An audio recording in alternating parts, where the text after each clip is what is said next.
actually discovered Neutonic a while back and completely fell in love with the brand. The packaging, the whole concept of a Neutonic energy drink. 12 cans, all 4 flavors in one pack. Starting with the tropical ice. What I really love about Neutonic is that every can has 120 milligrams of natural caffeine and 0 sugar. Next, the orange sunrise. This is the one designed around focus and mental performance, which is really the whole idea behind Neutonic as a nootropic brand. I'll be trying this one before I sit down to actually get work done. Now, the blue raspberry. I love that the branding stays this clean and simple across every flavor. You're getting a clean energy boost without the crash you'd get from a regular energy drink. And my personal favorite, just from the color alone, strawberry. Putting them all in the fridge now. I always keep mine ice cold, especially before a workout.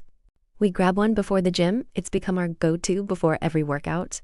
But honestly, where I use it the most is at the office.